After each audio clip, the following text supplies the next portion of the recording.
Saya tidak miskin, tetapi saya tidak punya yang mengendap sebanyak 40 juta 85 gram. Apakah saya wajib zakat? Masya Allah, yang tidak mengendap saja antum sudah ada itu. Ya, jadi kalau sudah cukup untuk hari ini pun kata Nabi itu orang kaya. Itu orang kaya. Dulu pernah ada di zaman dulu, ya, seseorang datang misalnya, maaf ya, sebentar. Kalau zakat dengan kaya itu berbeda. Itu berbeda. Awas, ya hukum zakat itu diberlakukan bagi orang yang sudah masuk nisab. Tapi bukan berarti yang nggak berzakat pun tidak kaya, tidak. Ukuran kaya itu lihat ukuran Nabinya, bukan ukuran kita. Ukuran Nabi itu mengatakan, kalau seseorang sudah cukup bekal kutu yaumih, bekal makan, bekal hidupnya hari ini, karena kita tidak dituntut untuk hidup besok. Kita itu hanya mengisi waktu yang hidup sekarang, besok belum tentu hidup.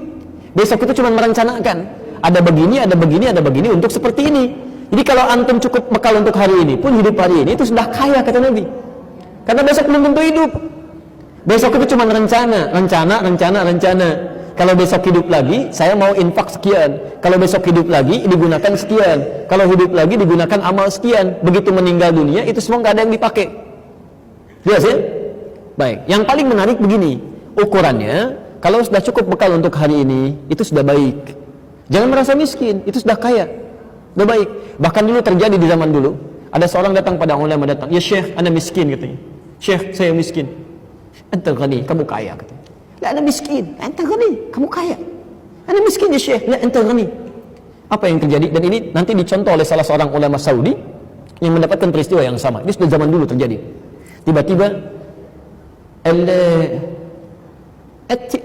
atini la-udhunak, berikan telinga kamu pada saya potong. Ya, saya ganti dengan sekian juta dirham, ya, sekian juta dinar katanya. Kata orang ini, enggak, saya enggak mau. Oh baik, kalau begitu berikan tanganmu, saya potong, ganti dengan 1 juta dinar. Enggak mau. Berikan saja, maaf ya, lisanmu, ya potong, sini saya potong, saya berikan 10 juta dinar. Tidak mau katanya. Berarti di tubuh kamu saja telinga kamu sudah 2 juta dinar. Baik, Masya Allah, tangan kamu sudah 1 juta dinar. Kemudian lisan kamu sudah 10 juta dinar. Idhab, pergi sana, kamu orang kaya katanya, bukan miskin. Yang membuat kita miskin karena malas untuk berikhtiar.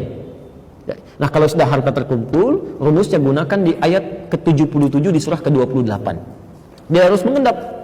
Tidak harus mengendap. Gunakan seperti petunjuk di Quran surah ke-28 ayat 77. Wabtaghi fima ataqallahu daral akhirah. Maaf, lihat cara menerjemahkannya.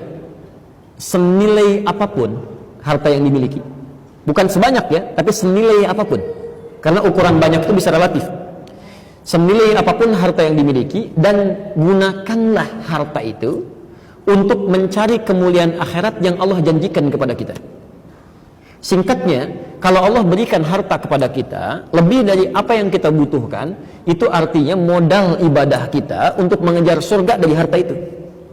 Karena barangkali orang tidak dititipkan harta tidak harus mengendap, tidak dititipkan harta sebanyak yang kita miliki, karena menurut Allah cukup dengan tenaganya mengantarkan dia ke surga. Dia sering bangun tahajud malam, sering puasa.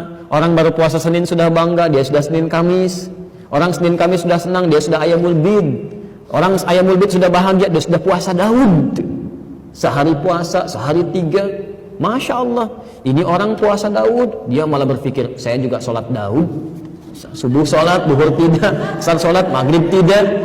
Ya makanya karena kurang ibadahnya diberikan harta supaya bisa bersaing dengan orang itu. Ya, dia nggak ada peluang infak, Anda punya peluang, keluarkan infak. Dia nggak ada peluang zakat, Anda punya peluang, keluarkan zakat. Jadi kalau harta Anda belum cukup untuk berzakat, tapi belum tentu nggak cukup untuk infak. Ayo infak keluarkan, sedekah keluarkan. Dia tidak harus menjadi kaya dengan sebutan bisa mengeluarkan zakat. Jelas di sini? Baik.